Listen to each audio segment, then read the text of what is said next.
Have you ever heard a story so incredible it sounds like fiction? A story of survival against impossible odds, not once but twice. This is the story of Tsutomu Yamaguchi, a man who stared into the heart of humanity's most terrifying creation and lived to tell the tale. Our story begins in the summer of 1945. World War II is in its final, devastating stages. In Japan, a 29-year-old naval engineer named Tsutomu Yamaguchi is on a 3-month business trip for Mitsubishi Heavy Industries. His destination, Hiroshima. His trip was supposed to be routine, a simple matter of design work for a new oil tanker. He was diligent, dedicated, and like millions of others, just trying to do his job amidst the chaos of a world at war. He was also looking forward to going home. By August, his work was finally done. He was scheduled to leave Hiroshima and return to his wife, Hisako, and their infant son, Katsutoshi, in his hometown of Nagasaki. August 6, 1945, was meant to be his last day in the city. That morning, Yamaguchi and his colleagues made their way to the train station, but he realized he had forgotten his personal seal, his hanko, an essential item in Japan for signing documents. He turned back to his dormitory to retrieve it. This small, seemingly insignificant decision would alter the course of his entire life. As he walked back towards the shipyards, he heard the drone of an airplane. It wasn't an unusual sound during the war, but this felt different. He looked up into the clear blue sky and saw a single American B-29 bomber, the Enola Gay, soaring high above. He then saw a small object drop from the plane, attached to a parachute. He watched it drift down, a strange, almost peaceful sight against the morning sun. He stood there watching for just a few moments. Then the world turned white. A brilliant, blinding flash of light, like 1,000 suns exploding at once, seared his vision. He instinctively dove to the ground, covering his eyes and plugging his ears. A split second later, an earth-shattering roar ripped through the city. A ferocious shockwave picked him up and hurled him through the air like a leaf in a storm, throwing him into a nearby potato patch. The heat was immense, a wave of pure fire that scorched his skin. The left side of his body was badly burned, and his eardrums were ruptured by the concussive blast. For a moment, he lost consciousness. When he came to, the world he knew was gone. The sky was dark, filled with a mushroom-shaped cloud of dust, smoke, and debris. The city of Hiroshima was an inferno. Buildings were flattened, fires raged everywhere, and the air was thick with the smell of burning. Despite his severe injuries, temporarily blinded and deafened, Yamaguchi was alive. Crawling through the apocalyptic landscape, he managed to find 2 of his colleagues, Akira Iwanaga and Kuniyoshi Sato, who had also miraculously survived. The 3 of them, wounded and disoriented, spent the night in an air raid shelter. They were surrounded by the sounds of suffering, the sight of unspeakable destruction. All they could think about was getting out, getting away from this nightmare. The next day, August 7th, they navigated the hellscape to reach a still-functioning railway station. They managed to board a crowded train packed with other burned and dazed survivors, a ghost train escaping a dead city. During the journey, Yamaguchi, wrapped in bandages, tried to describe what he had witnessed to the other passengers. He spoke of a single blinding flash, a single bomb that had vaporized an entire city.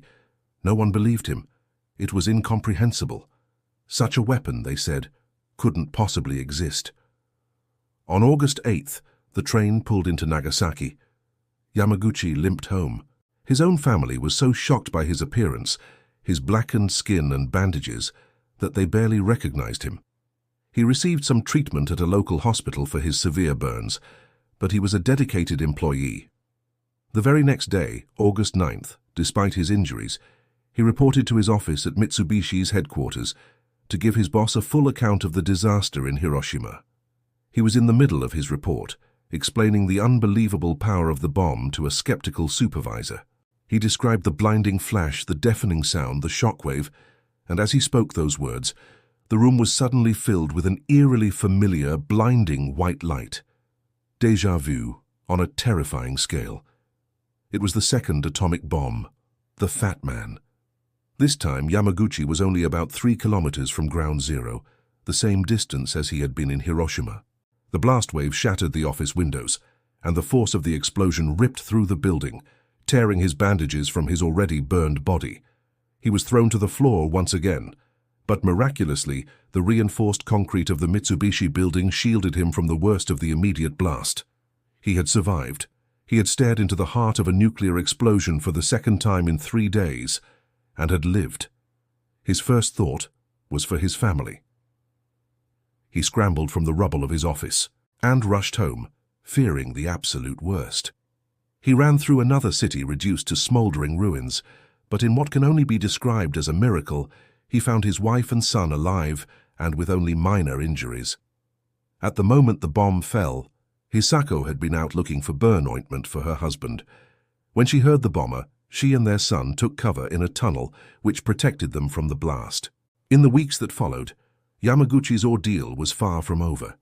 His double dose of radiation took a heavy toll. His hair fell out. The burns on his arms and face festered. He suffered from a high fever and constant vomiting for over a week, all classic symptoms of acute radiation sickness. He hovered near death, but his will to live and the care of his family pulled him through. He slowly, painfully recovered. Against all odds, Tsutomu Yamaguchi went on to live a full and remarkably long life. He and Hisako had 2 more children, both daughters after the war.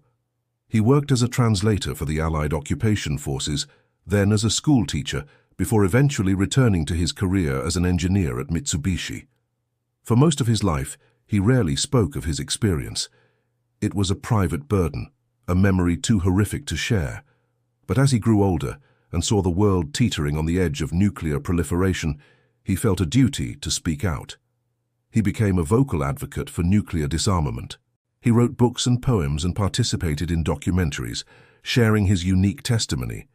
He didn't speak with hatred or a desire for revenge, but with a profound and urgent plea for peace, so that no one would ever have to witness what he had seen. In 2009, the Japanese government officially recognized him as a Niju Hibakusha, a double atomic bomb survivor. He was, to that date, the only person officially confirmed to have survived both bombings. Tsutomu Yamaguchi passed away from stomach cancer in 2010 at the age of 93. His life stands as a powerful testament to the resilience of the human spirit.